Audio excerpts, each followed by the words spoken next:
What's up, locker room? I'm over here for the conclusion of the draft. You know, we got people, I guess, partying. And a lot of people over here, so you'll hear that in the background. I'll get out and mingle in a minute to find out how happy they are about the draft. Well, okay, let's narrow in on that. Let me narrow in since I'm in Dallas and here at Playmakers and mingling with all these people talking Cowboys. Let's talk Cowboy draft. And when I thought about it and looked at it, when I came into it, I said I wanted to solidify one side, one unit, and try to work off that. Because we had so many holes to fill as a team that if you try to fill everything, you may miss all things. So let's get solid and great on one area. And I wanted to offensively try to get back to that 30 points a game that we were scoring prior to last year. So when we look at the 9 draft picks that the Dallas Cowboys drafted this year, you get 5 defensive players. You get 4 offensive players for the total of 9. We all know about Tyler Booker because he's the first round, and I told you guys I love that pick because I love his attitude. And I love what I started envisioning when I thought about it. I wanted a Gentile, I wanted a Tapman Miller, of course, but they were gone. And then if they are gone and we don't have anybody that solidified big time playmaker that we can add, then I'm cool with going to get it. This is what I'm saying. Not just a good football player. I want the right football. I want a good football player, but I want him with the right mentality. Because I need a change of our man's reality. So we need a mentality, man's reality, man. As a man thinketh, so is he. Once we get this mentality in our locker room, it'll take that from a mentality to a man's reality, and that same thing that physical is, that mental toughness, that what I heard them say on the interview, I want to make them quit loving football. That goes back to my quote I used to give. Somebody sent this to me on social media when I say, I always attack a man's weakness when I want to beat him, but I'll attack his strength when I want to break him. And that's exactly what young Tyler Booker did. He said, I want to, once they attack your strength, where you got to go. You want to quit playing football. You say, I got to get out of here. I ain't got my strength no more. If he beat the best I got, he'll beat everything I got. You see what I'm saying? See the mentality? Oh, she was about to be the reality. And the reality we need in the locker room. I've said for years that the Cowboys, they have skill. It's just, it's the collective will that comes from the right mentality that'll make sure to bring the real reality into the situation. Now, you know, Tyler Booker, they got an edge, a corner. Now, you know, okay, they got one edge, a cornerback, linebacker. You see what they're doing? Defensive tackle, defensive and 2 defensive tackles. We needed some help with the run line. But here's what I love. Yes, I didn't get the explosive playmakers I wanted, but I got the mentality in the locker room. And I see the formula in which they're trying to unfold. They got offensive tackle, offensive guard, and 2 running backs. And in the running backs, I love what they have done.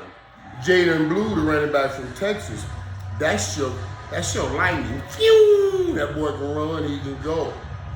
But boy, that big boy Phil Moffitt, the running back from Clemson, that's a big dude. Don't have the top end speed, but those 1-yarders, they're so crucial in the NFL. You put him behind this mean offensive line. And now you got something going. We got talent that's going to be fighting for the primary running back position.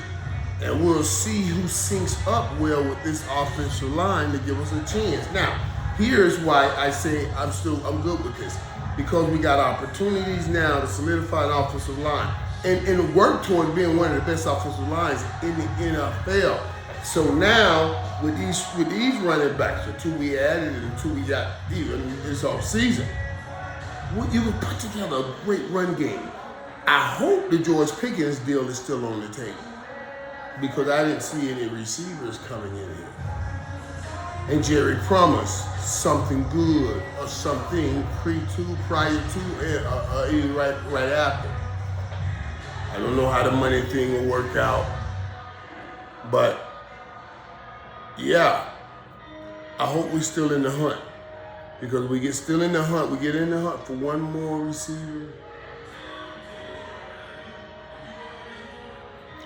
And this offensive line get together and match together. I call them the Tyler boys, all those Tyler boys get together and mesh together. We'll be back in this fight. But I like that they're saying we are getting ready to play some Smashmouth football. You see what I'm saying? We are getting ready to start the run and have a run. Now, that direction that we've been talking about it forever. We put resources towards it. I like the mentality. You gonna get me players. I got to have the right mentality, and it'll start with pick number 12. Jerry even used me when he was talking about pick number 12. I was pick number 11. I wanted to be a Dallas Cowboy. I wanted to be in a Dallas Cowboy. My whole fucking plan was to get to right here. I could have said no. Remember, I was a junior. I said no to other teams that were right ahead in the draft at the time. For those of you who don't know, when you're a junior graduating back then, you couldn't graduate early unless you couldn't go into the draft early unless you graduated early. Let me say that right.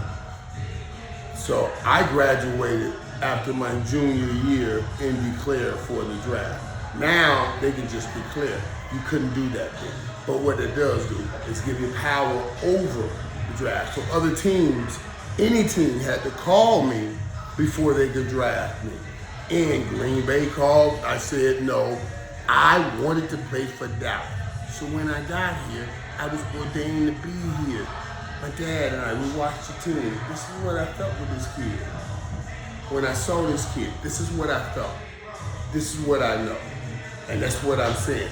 That kind of root connectivity and mentality is so infectious.